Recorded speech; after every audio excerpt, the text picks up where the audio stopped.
Hey, Charles here with Rocky Mountain, and today I'm going to be showing you how to change the oil on your Honda Transalp 750. Now you want to do your break-in oil change at 600 miles, and then you want to get the oil changed at least every 8,000 miles thereafter. We're going to be showing you how to reset the oil light as well. Now all of this is simple to do. Let's go ahead and get started. Right here we have the Tusk 4-stroke oil change kit. These are available on our website. It's going to come with your choice of oil, an oil filter, crush washer, and a funnel. If you need one of these, you can click the link in the description below. To get this done, bare minimum, you're going to need a drain pan, a 12mm socket, and then an oil filter wrench. This is the K&L adjustable filter wrench. We do have strap wrenches available. And then with that oil filter, Honda recommends replacing it every other time after you do that break-in service, but the filter's cheap insurance, so I do it every single time. Now, we also have a skid plate on our bike, so we're gonna have to remove it. We're using a T40 Torx bit, a 13mm socket and combo wrench, and I've got blue Loctite for those skid plate fasteners when we go back together. Now, I'm also gonna be using a little bit of contact cleaner to clean up any oil residue, safety glasses, rubber gloves, rags, and of course, we've got a torque wrench for the drain bolt. The first thing we're gonna do is run the bike for a couple minutes to warm up the oil. That's gonna help it drain out a little quicker.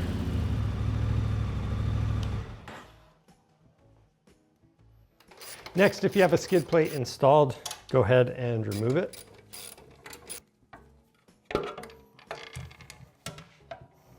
Now right here, we've got our oil pan. I'm going to set my drain pan underneath.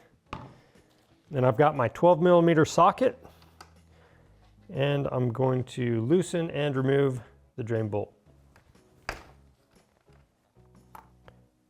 We've got a crush washer on there. You want to pay attention to that, make sure it doesn't stick to the sealing surface. If it does, get it off of there. Now we're going to use our filter wrench to loosen the filter up. Then we'll spin it off. Obviously, make sure your drain pan is in position and able to catch any oil that drains out. Next, we're going to take a clean rag and wipe up the sealing surface. Next, I'm going to take the new filter. I've got some clean oil.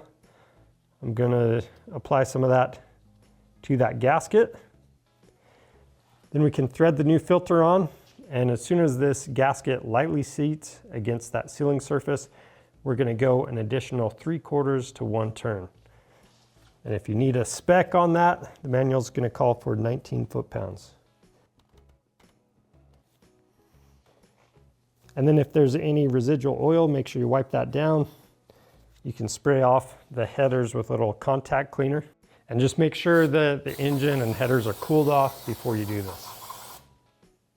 Now back to the oil pan, I'm gonna clean up that sealing surface. And I'm gonna remove the old crush washer from the drain bolt. I'll wipe this down as well.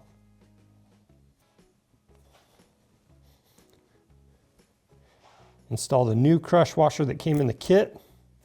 We're gonna thread the drain bolt in, and we're going to tighten it to 22 foot-pounds. Now on the right side of the bike, we're going to remove the dipstick, and we're going to clean off both sealing surfaces right here.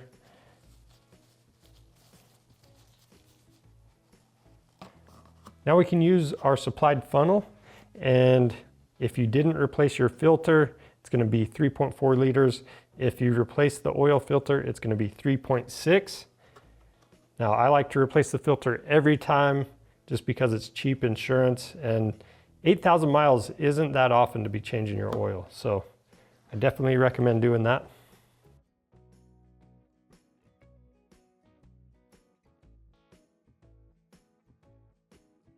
Now we can reinstall the dipstick. I'm going to run the bike for a few minutes. Once you shut it off, let it cool down for a minute, and then double check the level on the dipstick.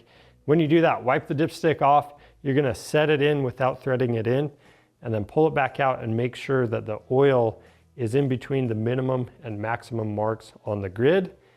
If it's not, make adjustments until it is. You can see we're just a little low right here.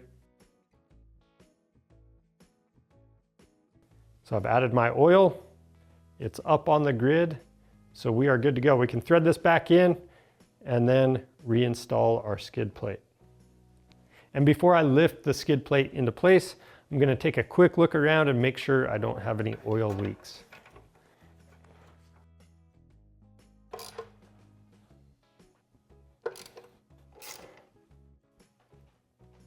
Okay, now to reset this service light for the oil, what we're going to do is we're going to press right on our button for a second, and then I'm going to scroll down, hit the down button to service. Then we're going to hit right, go into maintenance, hit right again. This one's for general maintenance. This bottom one is for the oil change. So scroll down, and then we're going to bump this up to 8,000 miles. And if we hold up, it's going to go faster. So 8,000 miles, or we want to make sure we get the oil changed within a year from now. So we're going to go November 2025. Then I'm going to hit the left arrow and hold it to exit out of there. You're going to have to do that twice. And then you can see that service interval light is gone. So there you have it for the oil change and the reset light for the new Honda Transalp XL750s. If you have any questions about the process, leave those down in the comments. If you need any parts for your machine, you can find that stuff on our website. Just click the link in the description below. We offer free shipping on orders over $75, so take advantage of that and subscribe to our channel for more helpful content. I'm Charles with Rocky Mountain ATV MC. Thanks for watching.